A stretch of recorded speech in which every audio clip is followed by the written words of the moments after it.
ಚಿಕ್ಕಬಳ್ಳಾಪುರದ ಮುಳ್ಳಂದಿ ಬಗ್ಗೆ ಕೇಳ್ತಿರಲ್ರಿ. ಅವನಿಗೆ ಜೀವನದಲ್ಲಿ ಶಾಲೆಗೆ ಹೋಗುವಾಗ ನಮ್ಮ ಮಕ್ಕಳು ನಾವು ಒನ್ ಲೈನರ್ ಹೇಳ್ತಾ ಇದ್ವು, ಅಂಥ ಒನ್ ಲೈನರ್ ಹೇಳ್ಕೊಂಡು ಓಡಾಡುವಂಥ ವ್ಯಕ್ತಿ ಬರೀ ಸುಳ್ಳು ಹೇಳ್ತಾನೆ, ಬಾಯಿ ಬಿಟ್ಟರೆ ಸುಳ್ಳು ಹೇಳ್ತಾನೆ.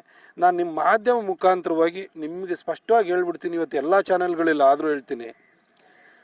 ಪ್ರದೀಪ್ ಈಶ್ವರ 2024 ಲೋಕಸಭಾ ಚುನಾವಣೆ ಸಂದರ್ಭದಲ್ಲಿ ಸುಧಾಕರ್ ಅವರಿಗೆ ನೀನು ಚಾಲೆಂಜ್ ಹಾಕಿದ್ದೆ, 1 ವೋಟ್ ಜಾಸ್ತಿ ತೊಗೊಂಡ್ಬಿಡು, ನೀನು ತೊಗೊಂಡ್ರೂ ಕೂಡ ನಾನು ರಿಸೈನ್ ಮಾಡ್ತೀನಿ ಅಂತ ಹೇಳಿದೆ.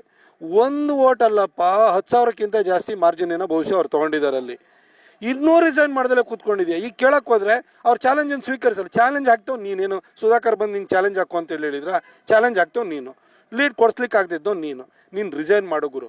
ಆಮೇಲೆ ನೀನು ತಿಳ್ಕೊ, ನೀನು ಸಿದ್ದರಾಮಯ್ಯನವರ ಗ್ಯಾರಂಟಿಯ ಕೂಸು. ನೀನು ಒನ್ ಟೈಮ್ ಅಷ್ಟೇ, ನಿನ್ನ ಸ್ಟೋರಿ ಕ್ಲೋಸು. ಇವತ್ತು ನಾನು ನಿನಗೆ ಹೇಳ್ತೀನಿ, ಮಾಧ್ಯಮ ಮುಖಾಂತರವಾಗಿ ಹೇಳ್ತೀನಿ, ನೀನು ನಿನ್ನ ಮಾತಿಗೆ ತಕ್ಕಾಗಿ ನೀನು ಯಾವಾಗಲೂ ಎಲ್ಲರನ್ನೂ ಪ್ರತಾಪ್ ಸಿಂಹನ ಅವನಪ್ಪಂದ, ಎತ್ತಾಳದ ಅಪ್ಪಂದ, ಇನ್ನೊಬ್ರದ್ದು ಅಶೋಕ್ ಅಪ್ಪಂದ, ಎಲ್ಲರ ಬಗ್ಗೆ ಹೇಳ್ತೀಯ. ಅಪ್ಪನ ಬಗ್ಗೆ ಡೌಟ್ ಇದ್ದವ್ರು ಮಾತ್ರ ಹಿಂಗೆ ಬೇರೆಯವ್ರ ಅಪ್ಪನ ಬಗ್ಗೆ ಹೇಳೋದು ಮಾರಾಯ. ನೀನು ಅಪ್ಪಗುಡ್ದವನಾಗಿದ್ದರೆ ದಯವಿಟ್ಟು ರಿಸೈನ್ ಮಾಡು. ಚಿಕ್ಕಬಳ್ಳಾಪುರದಲ್ಲೇ ನಾವು ಬಂದು ನಿನ್ನನ್ನು ಹೀನಾಯವಾಗಿ ಸೋಲಿಸ್ತೀವಿ. ದಯವಿಟ್ಟು ದಿನ ಬೆಳಗ್ಗೆ ಎದ್ದು ಗಿಡ ಮರದ ಮೇಲೆ ಕೂತ್ಕೊಂಡ್ಬಿಟ್ಟು ಕಾಕ ಅನ್ನುತ್ತಲ್ಲ, ಆ ಥರ ಕಾಗೆ ಆಗ್ಬಿಟ್ಟಿದೆ. ಚಿಕ್ಕಬಳ್ಳಾಪುರ ಕಾಗೆ ಆಗಿದೆಯಾ? ಈ ಕಾಗೆ ಮಾತನ್ನು ಮಾತ್ರ ದಯವಿಟ್ಟು ಕೇಳ್ಕೊಬೇಡಿ. ಅವನಿಗೆ 1 ರೂಪಾಯಿದು ಕೆಲಸ ಮಾಡಲ್ಲ. ಅವನು ಬರೀ ದಿನ ಹೇಳಿಕೆ ಕೊಟ್ಕೊಂಡು ಕೂತಿದ್ದಾನೆ. ನಮ್ಮ ಮಾಧ್ಯಮ ಮಿತ್ರರಲ್ಲೂ ಕೇಳ್ತೀನಿ, ದಯವಿಟ್ಟು ಅವನು ಏನಾದ್ರು ಈ 2.5 ವರ್ಷದಲ್ಲಿ ಕಡ್ದು ದಬಾಕಿದಾನೆ, ಅದನ್ನೊಂದ್ಸರಿ ಕೇಳಿ.